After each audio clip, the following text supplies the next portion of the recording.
അവനെ അത്ഭുത ബാലൻ, ദൈവത്തിൻ്റെ കുഞ്ഞെന്നൊക്കെയാണ് പലരും വിശേഷിപ്പിക്കുന്നത്. അവനെ ഞങ്ങളും അത്ഭുതത്തോടെയാണ് ഉൾക്കൊള്ളുന്നത്. ഞങ്ങൾക്കും ആവേശവും അതിശയവുമാണ് കാഴ്ച.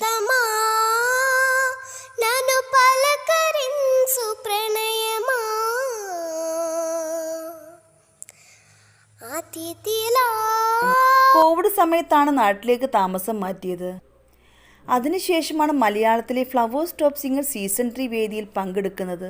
അപ്പോൾ ആവിർഭവന് 5 വയസ്സ് കഴിഞ്ഞിട്ടേ ഉള്ളൂ. ഞങ്ങൾ 10 മാസം ആ ഷോയുടെ ഭാഗമായിരുന്നു. ഷോ തീരാറായ സമയത്ത് ആവിർഭവൻ്റെ അച്ഛന് ജോലി സംബന്ധമായ ചില പ്രശ്നങ്ങൾ വന്നതുകൊണ്ട് ഷോയിൽ തുടരാനായില്ല. പിന്നീടാണ് ഹിന്ദി ചാനലിലെ പരിപാടികൾ പങ്കെടുക്കാൻ മുംബൈയിലേക്ക് പോയത്. 7 മാസം നീണ്ടുനിന്ന റിയാലിറ്റി ഷോ ആയിരുന്നു സോണിയുടേത്. മുംബൈയിലായിരുന്നു പരിപാടി. 7 മാസത്തോളം മുംബൈയിൽ ആയതോടെ അവൻ ഹിന്ദി പഠിച്ചു. കുട്ടികൾ ഉണ്ടാകുന്ന സമയത്ത് മറ്റാർക്കും ഇല്ലാത്ത പേര് വേണമെന്ന് തോന്നി. അങ്ങനെ കണ്ടെത്തിയ പേരുകളാണ് അനിർവിന്യയും ആവിർഭവും. ഏറ്റവും തിളക്കമുള്ള നക്ഷത്രം എന്നാണ് അനിർവിന്യ എന്ന വാക്കിൻ്റെ അർത്ഥം.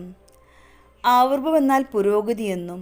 കല ഉള്ളിലുള്ള 2 കുട്ടികളാണ്. ജന്മസിദ്ധമായി പാടാനുള്ള കഴിവ് മക്കൾക്കുണ്ടെന്ന് തിരിച്ചറിഞ്ഞപ്പോൾ അത് പരിപോഷിപ്പിക്കാനാണ് ഞങ്ങൾ ശ്രമിച്ചത്. ഞങ്ങളുടെ ജീവിതം തന്നെ അവർക്ക് വേണ്ടി മാറ്റി വെച്ചിരിക്കുകയാണ്.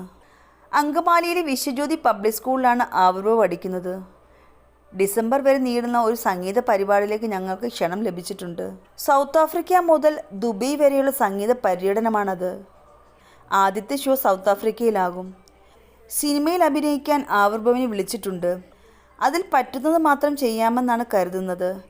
കാരണം അവൻ കുഞ്ഞല്ലേ, പഠനത്തിനും ശ്രദ്ധ കൊടുക്കണം. നല്ലപോലെ പഠിക്കുന്ന കുട്ടിയാണ്. അതിനൊപ്പം സംഗീതവും പഠിപ്പിക്കണം. സംഗീതോപകരണങ്ങളും അവന് താല്പര്യമുണ്ട്, അതും പഠിപ്പിക്കണം. കർണാട്ടിക് മ്യൂസിക് ഇപ്പോൾ പഠിക്കുന്നുണ്ട്. അതിനൊപ്പം ഹിന്ദുസ്ഥാനി പഠിക്കാനും അവന് താല്പര്യം പറയുന്നുണ്ട്.